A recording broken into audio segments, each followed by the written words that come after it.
Bill Doyle, Worcester Telegram. Brad, can you just talk about what Jason Tatum brought to the team tonight?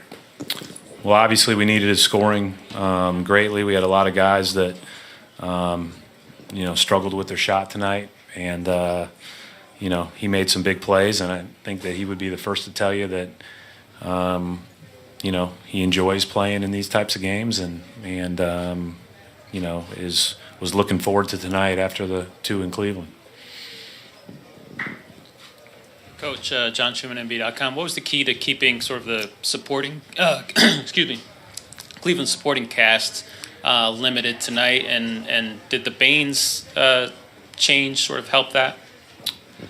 Well, I think first of all, they had 33 points off their bench. And so we've got to be better off the bench. Clarkson went and hit those threes and kind of kept them hanging around after the little scrum there on the other side of the floor. And but Baines is a really good defender. He helps in a ton of different ways.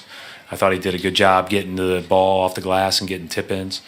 The purpose for that change was we're going to have to play big some. We wanted to play big a little bit more, but it was more to get 2 wings off the bench so that we could then rotate our wings with basically quick breaks, around the timeouts if we could, because we knew we were going to play those guys a lot of minutes tonight.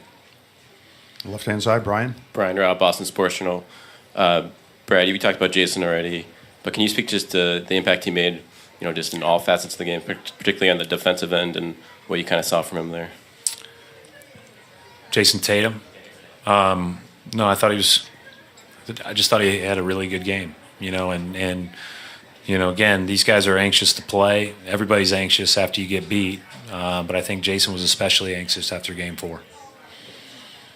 Chris Manish of the Yahoo. Brad, have you noted that Cleveland's playing any more physical with Tatum during this series, and how do you think he's responded to that? It looks like JR's consistently trying to keep a body on him throughout the series. JR, Jeff Green, they're playing really hard on Tatum and making it very tough.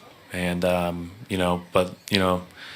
he's had a lot of experiences over the last couple weeks dealing with playoff defense. I thought Milwaukee guarded him exceptionally hard. We're really committed when he drove to the rim to having multiple bodies there. I thought that Philly obviously guarded him very hard, and it's hard to make plays at this level in these games, and he's done that pretty consistently. Left side, Steve. Steve Ashburn, NBA.com. All Tatum all the time here. They often say of rookies, by this time of year, they're not a rookie anymore because of the long season. Your injuries and the fact you've gone this deep, has that sort of accelerated Jason's development beyond even just an 82-game season? Yeah, I think that we misuse the word development sometimes. I think we're in the business of enhancement. I think that, Jason was ready to deal with everything that comes with this because of who he is and, his family and his coaches before, because he's a very emotionally steady, smart player that was going to perform at a high level above his age, I think. And so, I don't know that anybody could guess this as a rookie, but you knew he was going to be really good. Coach, Mark D'Amico, Celtics.com. You talk all the time about being in the offense's airspace and when you guys are on offense, cutting with a purpose. How would you evaluate just the force that you guys played with from the opening jump? I need to talk more about making layups.